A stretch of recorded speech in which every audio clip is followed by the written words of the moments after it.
नमस्कार दोस्तों।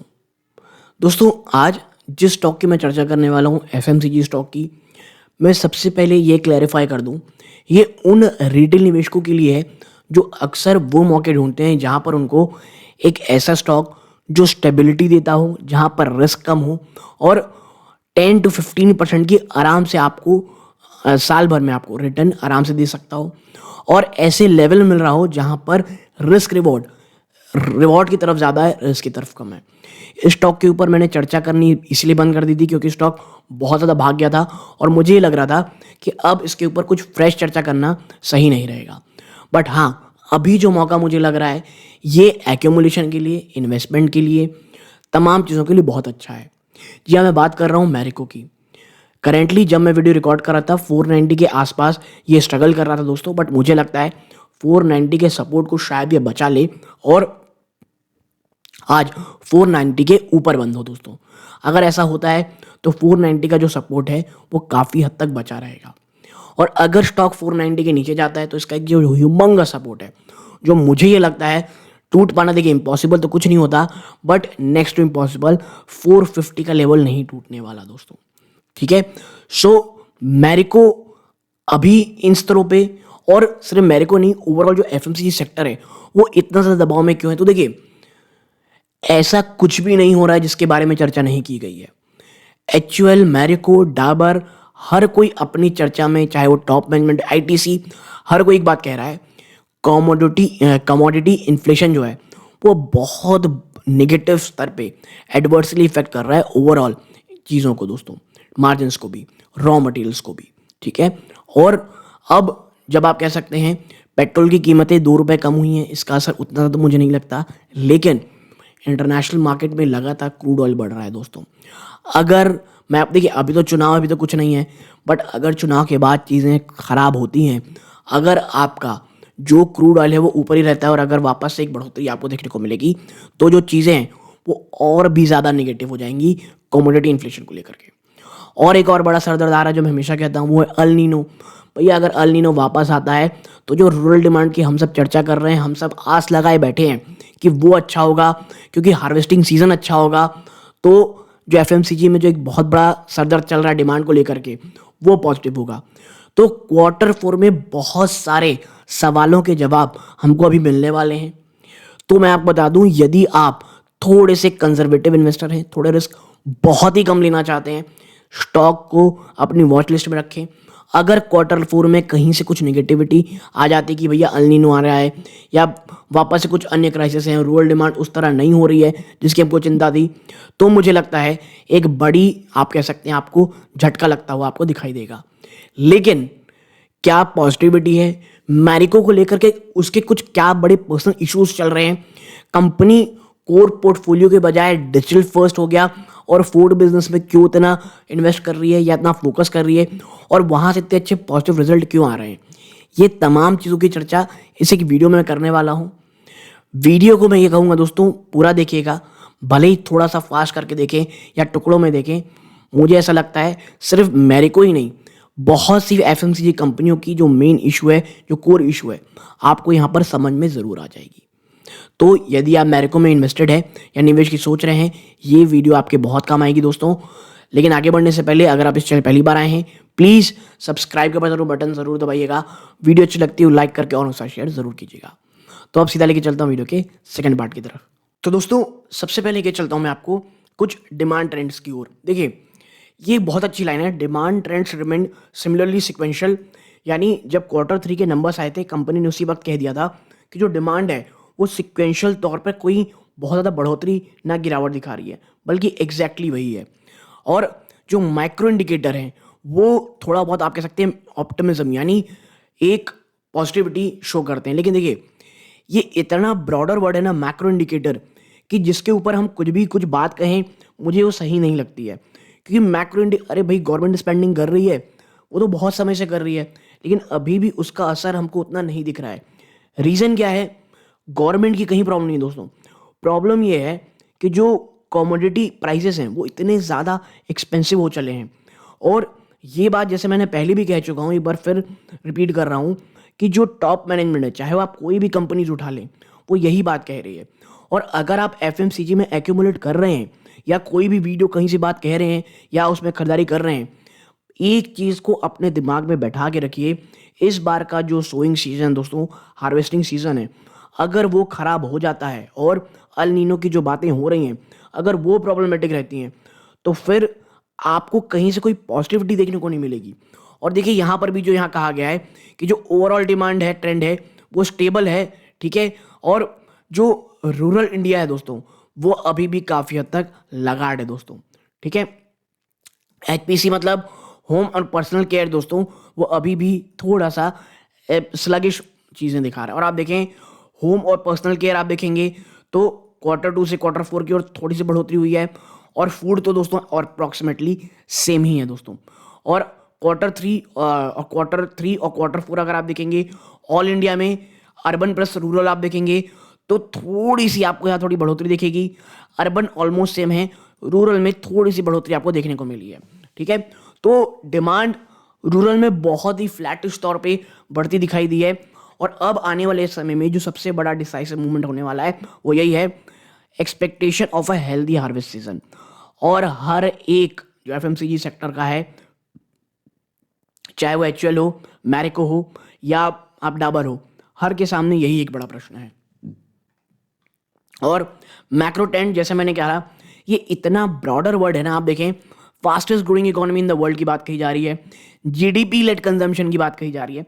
तो नो डाउट यहाँ पर कहीं से भी कोई निगेटिविटी नहीं है, लेकिन भाई आप इतने ब्रॉडर वर्ड को कैसे समझ आ सकते हो। और जिस प्रकार की आज चीज़ें चल रही हैं, इकोनॉमी कब कहाँ स्लो डाउन आ जाए, और जब आपके ट्रेंड्स इतने ज़्यादा मैं कहूँगा फ्रेजाइल हों, ठीक है, पॉजिटिव को लेकर के, और अगर यहाँ पे कोई भी डेंट आया तो आप समझ सकते होंगे कितनी निगेटिविटी और कितनी गिरावट आपको यहाँ देखने को मिलेगी, ठीक है। आगे बढ़ते हैं, 1 सेकेंड। अब देखिए डोमेस्टिक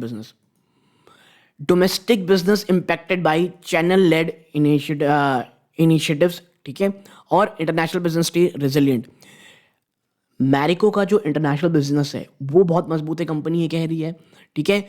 अब आप देखें डोमेस्टिक में मात्र 2% की जंप है वॉल्यूम ग्रोथ में, इंटरनेशनल में कांस्टेंट करेंसी की ग्रोथ आप देखेंगे 6% है, और कंसोलिडेटेड बेसिस पे 2% की निगेटिविटी है। ये जो है ना कुछ तक निगेटिविटी है, ठीक है। कंसोलिडेटेड एबिटा मार्जिन 21.2% पे रहा है, 13% कंसोलिडेटेड एबिटा ग्रोथ रही है, और 17% कंसोलिडेटेड प्रॉफिट आफ्टर टैक्स की ग्रोथ देखने को मिल रही है। ग्रॉस मार्जिन में नो डाउट एक्सपेंशन हुआ है year on year 634 basis point का, 12% की ईयर ऑन ईयर इंक्रीज हुई है एडवर्टीजमेंट और प्रमोशन स्पेंड में, जी हाँ 12% का जंप हुआ है, और 272 बेसिस पॉइंट की एबिटा मार्जिन में एक्सपेंशन हुई है ईयर ऑन ईयर, ठीक है। इसके साथ ही साथ एक नोट है, 75% पर प्लस जो पोर्टफोलियो दोस्तों वो या तो सस्टेन रहा है या उसने मार्केट शेयर गेन किया है, ठीक है। इतना ही नहीं, जो प्राइस करेक्शन आपको देखने को मिल रहा है ना डोमेस्टिक पोर्टफोलियो में, which are yet to anniversarize and foreign currency headwinds drag revenue growth, ठीक है। और जो फॉरेन करेंसी की तरफ से कुछ हेडविंड्स आ रही हैं उसने कुछ इश्यूज जनरेट किए हैं। तो आपको यहाँ से एक जो क्विक स्नैप आपको मिला होगा वो ये है कि फ्लैटिश है चीज़ें, प्लस जो इन्वायरमेंट बिजनेस करने का वो वाकई में बहुत टफ है दोस्तों, ठीक है। अब नीचे चलते हैं, अब बात कर लेते हैं कोर पोर्टफोलियो की। Core portfolio showing early signs of recovery, Saffola oil wake down by base effect, ठीक है। देखिए सबसे बड़ा बिजनेस कहाँ से आता है, पैराशूट ऑयल मैरिको का 34% इनकी डोमेस्टिक रेवेन्यू यहीं से आती है, ठीक है। यहाँ पे मात्र 3% की वॉल्यूम ग्रोथ है, 3% की दोस्तों, और वैल्यू ग्रोथ तो आप कह सकते हैं फ्लैटिश रही है। सफोला जो एक बहुत बड़ा ब्रांड है दोस्तों, 18% डोमेस्टिक रेवेन्यू जनरेट करके देता है। आप देखें mid single digit volume decline, यानी यहाँ पर वॉल्यूम डिक्लाइन देखने को मिला है मिड सिंगल डिजिट का ऑन अ हाई बेस, क्योंकि पहले बहुत ज़्यादा हाई बेस था, और वैल्यू ग्रोथ में तो 26% की गिरावट है। तो आप समझिए मैरिको उस समय कितनी ज़्यादा प्रॉब्लम में चल रही थी। और अब इसको अब मैं बता दूं, अब इस फुल फॉर्म को याद रखिएगा, value added hair oil, VAHO, क्योंकि अभी जब हम हाईलाइट जाएंगे ना तो वहाँ पे इसका बहुत यूज़ होगा। तो आप देखें यहाँ 3% का वॉल्यूम ग्रोथ देखने को मिल रहा है, mid to high single digit growth है, ठीक है। अब बात कर लेते हैं आगे चल के, 1 मिनट, ठीक है। तो कोर पोर्टफोलियो में आप देखेंगे तो कहीं से भी आपको एक बहुत ज़्यादा पॉजिटिव ऑप्टिमिज्म देखने को नहीं मिलेगा, ठीक है। अब आते हैं क्या इनके फूड बिजनेस में, scaling up along expected line. यहाँ से कुछ पॉजिटिविटी देखने को मिल रही है क्योंकि देखिए नया बिजनेस है और नया बिजनेस हमसे हमेशा अच्छा करता है। वैल्यू ग्रोथ में 18% की यहाँ जंप देखने को मिल रही है। आप देखें ये सफूला का पूरा ब्रांड है, आप यहाँ पर देखें, आप यहाँ पर देख लें, ठीक है। तो इस प्रकार की चीज़ें, तो फूड बिजनेस थोड़ा बहुत मैं कहूँगा अभी अच्छा करता आपको दिखाई दे रहा है। ये प्रीमियम पर्सनल केयर बिजनेस है, ठीक है। आप देखिए प्रीमियम पर्सनल केयर में क्या है, serum, male grooming, skin care, ठीक है। लगभग 300 करोड़ रुपए के आसपास की चीज़ें हो गई हैं दोस्तों, ठीक है। और डिजिटल फर्स्ट पोर्टफोलियो आप देखेंगे तो यहाँ पर 400 से ज़्यादा करोड़ रुपीस का बिजनेस करती हुई कंपनी आपको यहाँ पर दिखाई दे रही है, ठीक है। आगे बढ़ते हैं, 1 सेकेंड। हाँ, ये देखिए अब इंटरनेशनल बिजनेस की बात कर लेते हैं। तो देखिए broad based international business hold steady, यहाँ से काफ़ी हद तक आपको स्टेडी बिजनेस देखने को मिल रहा है, ठीक है। आप देखें बांग्लादेश से आप देखेंगे तो यहाँ पर transit headwinds affect performance expected to normalise from Q4। तो यहाँ पे 6% की आपको गिरावट देखने को मिल रही है, लेकिन कहा ही जा रहा है कि Q4 से कुछ पॉजिटिविटी आपको देखने को मिलेगी। साउथ ईस्ट एशिया से 4% का आपको जंप देखने को मिल रहा है। और यहाँ पर दोस्तों होम और पर्सनल केयर डिमांड थोड़ी हद तक सॉफ्ट रही है वियतनाम में दोस्तों, साउथ एशिया की, ठीक है। आप देखें गल्फ रीजन में जो है दोस्तों और इजिप्ट में यहाँ पर डबल डिजिट ग्रोथ देखने को मिल रही है। जी हाँ, गल्फ रीजन में डबल डिजिट ग्रोथ आपको देखने को मिल रही है, 26% की जंप। और साउथ अफ्रीका में अगर आप देखेंगे तो यहाँ पर एथनिक हेयर केयर में आपको सबसे बड़ा जंप देखने को मिलेगा 33% का। यानी जो यहाँ पे आप देख सकते हैं कि जो गल्फ रीजन और इजिप्ट है और साउथ अफ्रीका है वहाँ से काफ़ी अच्छा बिजनेस देखने को मिल रहा है, जबकि बांग्लादेश में सॉफ्टवेयर है, चीज़ें थोड़ी निगेटिव गई हैं। जबकि साउथ ईस्ट एशिया में खास करके वियतनाम में आप कह सकते हैं होम और पर्सनल केयर में थोड़ी सी डिमांड में कमी देखने को मिली थी, ठीक है। तो ये चीज़ें हमको देखना पड़ेगा कि हम किस तरह आगे बढ़ रहे हैं। अब यहाँ पे अगर आप सोच रहे हैं कि सीसी कांस्टेंट करेंसी है ना दोस्तों, सीसी कांस्टेंट करेंसी ग्रोथ की बात हो रही है, ठीक है। आगे बढ़ते हैं और ये ऑपरेटिंग प्रॉफिट मार्जिन है, यहाँ मैं पॉज कर दूंगा, आप देख सकते हैं मटेरियल कॉस्ट कैसा रहा है, पैकेजिंग कैसे रही है, पर्सनल कॉस्ट क्या है, ठीक है। और अब आते हैं नेक्स्ट चीज़ में, हाईलाइट फॉर द इन्वेस्टर में। आप देखें जैसा हमने पहले कहा है टॉप लाइन में वीकनेस अभी भी जमी हुई थी, मैनेजमेंट ये एक्सपायर कर रही है कि डबल डिजिट ग्रोथ फाइनेंशियल 25 में आपको देखने को साफ साफ मिलेगी, ठीक है। अब आप देखें हमने ऑलरेडी चर्चा की है कि भाई जो मैरिको है 2% कंसोलिडेटेड रेवेन्यू डिक्लाइन दिखाया है, 1% बिलो एक्सपेक्टेशन थी दोस्तों, ठीक है। इंडिया के रेवेन्यू में 3% का डिक्लाइन है, 2% का वॉल्यूम ग्रोथ है, ठीक है। और 200 बेसिस पॉइंट की अफेक्शन आई है, क्योंकि चैनल में स्टॉक करेक्शन देखने को मिला है।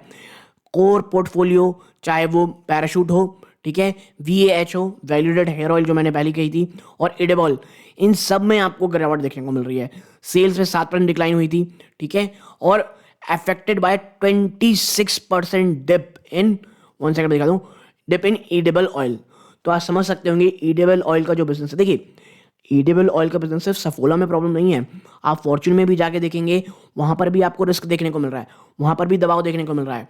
लेकिन जो रेस्ट ऑफ द पोर्टफोलियो दोस्तों उसमें 10% का जंप है ईयर ऑन ईयर, ठीक है। फूड की ग्रोथ स्लो हुई है दोस्तों 18% की तेजी से, ठीक है। जबकि ऑर्गेनिक बिजनेस दोस्तों उसमें माइल्ड सिंगल डिजिट की देखने को मिल रही है बढ़ोतरी।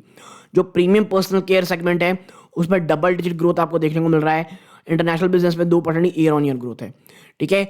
6% की कांस्टेंट करेंसी में डिप आपको देखने को मिल रही है बांग्लादेश में, जो हमने ऑलरेडी वहां पे दिखाया हुआ था, ठीक है। अब आगे बढ़ते हैं, अब बात करें थोड़ा मार्जिन की। देखिए focus on margin added double digit earning, company का जो फोकस दोस्तों साफ है, वो मार्जिन को लेकर के बहुत बहुत ज्यादा है, ठीक है। आप देखें तो मैरिको अपने मार्जिन गाइडेंस में लगातार इनहेंस कर रहा है दोस्तों, बढ़ा रहा है। फाइनेंशियल 24 में ग्रॉस मार्जिन में आपको एक्सपेंशन देखने को मिल रही है 450 से 500 बेसिस पॉइंट की, जो पहले 350-400 बेसिस पॉइंट थी।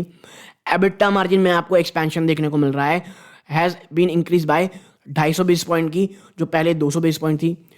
मैनेजमेंट ये कह रही दोस्तों has been striving to increase the business margin by focusing on growing food और डिजिटल ब्रांड फास्टर। कंपनी का जो मेन बड़ा फोकस है वो है जो फूड बिजनेस है उसमें बहुत ज़्यादा फोकस करना और डिजिटल फर्स्ट ब्रांड में, क्योंकि ये दो एक ऐसी चीज़ है, अगर आप यहाँ पे बिजनेस बढ़ाएंगे, नो डाउट वॉल्यूम में शायद उतनी बढ़ोतरी ना हो, आपके मार्जिन में बहुत ज़्यादा बढ़ोतरी होगी दोस्तों। और कंपनी अभी मार्जिन को लेकर के बहुत ज़्यादा फोकस है। और देखिए इनका जो मेन बिजनेस है दोस्तों एडिबल ऑयल, वहाँ से मार्जिन कुछ अच्छी आएगी ऐसा मुझे कतई नहीं लगता, ठीक है। और कंपनी इसलिए डिजिटल फर्स्ट और फूड बिजनेस में बहुत ध्यान दे रही है, ठीक है। आप देखें मैनेजमेंट ने ये भी एम किया है दोस्तों, low teen profit growth in the business for financial 25। और ये कहा जा रहा है which we believe is a challenge giving the company's ambition to achieve volume growth. लेकिन ये जो है ना दोस्तों फाइनेंशियल 25 में लो टीन प्रॉफिट ग्रोथ, ये एक बहुत बड़ा चैलेंज है। और मैं आपको बता दूं इसको पाना बहुत बहुत ज़्यादा टफ होने वाला है। और Q3 में अगर आप देखेंगे तो मैरिको ने लगभग 320 बेसिस पॉइंट की एबिटा मार्जिन एक्सपेंशन देखा है, ठीक है। एच फॉर इंडिया जो 22.8 में थी और इंटरनेशनल बिजनेस जो 26.1 में थी। और ओवरऑल जो ग्रॉस मार्जिन है उसमें 635 पॉइंट की आपको बढ़ोतरी देखने को मिल रही है, ठीक है। तो एज यूजुअल कंपनी का जो फोकस है वो मार्जिन को लेकर के बहुत ज़्यादा है। अब सेगमेंटल परफॉर्मेंस देखिए हमने ऑलरेडी चर्चा की हुई है, मैं इसे थोड़ा नीचे कर दूंगा, आप उसे आराम से देख सकते हैं, ठीक है। क्योंकि हमने जब प्रेजेंटेशन में देखा था तो वहाँ पे मैंने ऑलरेडी चर्चा की हुई थी। ये फूड बिजनेस है भाई, सोया चंक्स ये धीरे धीरे बढ़ रहे हैं। ये वायो देखिए वैल्यू एडेड हेयर ऑयल यहाँ पे बात कही जा रही है, आप पॉज करके इसे पढ़ सकते हैं, लेकिन हमने ऑलरेडी इसकी चर्चा ऊपर कर ली है। प्रीमियम पर्सनल केयर आप देखिए यहाँ पे, हाँ एक चीज़ है मैं जो यहाँ चर्चा करना चाहूँगा, जो फूड और प्रीमियम पर्सनल केयर दोस्तों उसकी बहुत स्ट्रांग पोजीशन दोस्तों आज to achieve 20% of domestic revenue from portfolio this year. जो फूड और प्रीमियम पर्सनल केयर दोस्तों वहाँ से ओवरऑल रेवेन्यू का 20% आने की चांसेस ईयर में, और कंपनी बहुत ज़्यादा ऑप्टिमिस्टिक है। और जो डिजिटल बिजनेस है दोस्तों वो 4.5 से 5 आप कह सकते हैं बिजनेस बिलियन रुपीस की बिजनेस अमाउंट करता है। और कंपनी एंटिसिपेट कर रही है डबल डिजिट एबिटा की आने वाले 2 से 3 सालों में। और जहाँ तक बात है फूड की और डिजिटल की, the gross margin has be higher than that of core portfolio this year.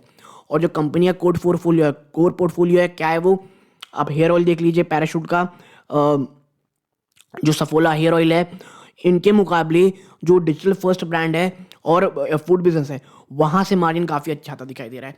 और देखिए वाई का जैसे मैंने कहा अभी बहुत ज़्यादा प्रेशर चल रहा है। इंटरनेशनल बिजनेस में हमने चर्चा कर ली है कि बांग्लादेश में क्या है और तमाम जगहों पे क्या है, ठीक है। अब बात कर लेते हैं सबसे बड़ी क्वेश्चन की मिसिंग क्या है, व्हाट इज मिसिंग। देखिए अब इन की कैटेगरी में आप देखेंगे चाहे वो कोकोनट ऑयल हो या वैल्यू एडेड हेयर ऑयल हो, तो मैरिको ने एक हेल्दी सेल्स ग्रोथ दिखाई है जिसमें वॉल्यूम ग्रोथ है। कहाँ पर, पैराशूट में इन कुछ सालों में बढ़ोतरी होती दिखाई दे रही है। सफोला फूड्स में जो ओट्स है, the company was able to strengthen market share, वहाँ पर कंपनी ने काफ़ी अच्छा मार्केट शेयर अपना चूज़ किया है। और कंपनी का जो मसाला ओट है वो बहुत अच्छे तरीके से बढ़ रहा है, ठीक है कैटेगरी।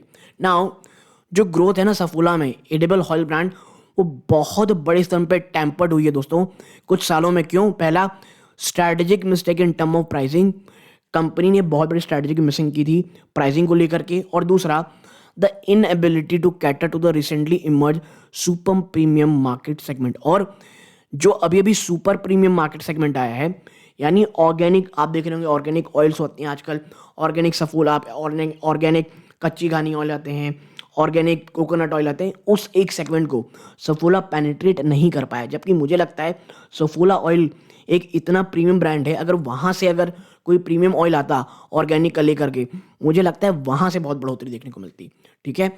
और सिमिलरली आप देखें यहाँ पे जो ग्रोथ पोटेंशियल है ब्रांड का, चाहे वो लिवॉन हो, सेटवेट हो, ज़टैक हो, जो उन्होंने पारस और रिकेट से एक्वायर किया था, वो उतने बड़े अपने स्तरों पे आप कह सकते हैं स्केल नहीं कर पाए हैं, ठीक है।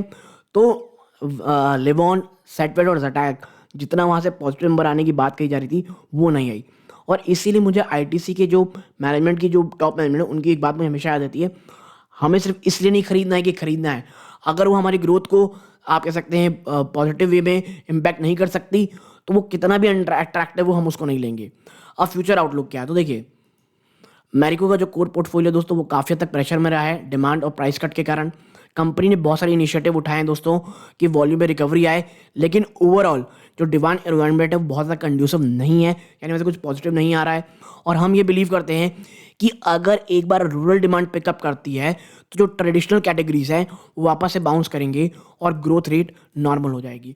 और कंपनी जो है दोस्तों वो बहुत ज़्यादा कंसिस्टेंट रही है किस चीज़ में, in one second, in delivering the double digit EBITDA growth और बेटर स्कोर फॉर मैरिको। देखिए एक बात मैं आपको बता दूं कि अगर आप मैरिको में निवेश कर रहे हैं तो दो चीज़ ध्यान रखिए जो मैंने पहले कही, बहुत 2-3 गुना आपका पैसा नहीं करेगा। हाँ, इस गिरावट से बहुत ज़्यादा गिरावट हो इसके चांसेस वाकई कम है। 490 के नीचे अगर स्टॉक मिल रहा है, 450 जो पिछला इसका बहुत बड़ा सपोर्ट है वहाँ तक भी अगर जाता है तो मैरिको एक बहुत बड़ा अच्छा स्टॉक है उन स्टेबल इन्वेस्टर्स के लिए जो रिस्क कम लेना चाहते हैं और अपने पोर्टफोलियो में एक स्टेबिलिटी चाहते हैं।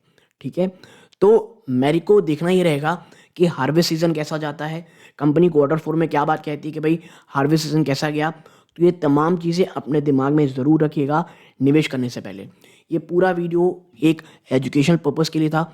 जो भी चीज़ें पब्लिक डोमेन में अवेलेबल हैं उसी की इन्फॉर्मेशन आपके सामने मैंने शेयर की है। वीडियो अच्छी लगी हो वीडियो को लाइक करके चैनल को सब्सक्राइब ज़रूर कीजिएगा। ये इस वीडियो का अंत है। जय हिंद दोस्तों।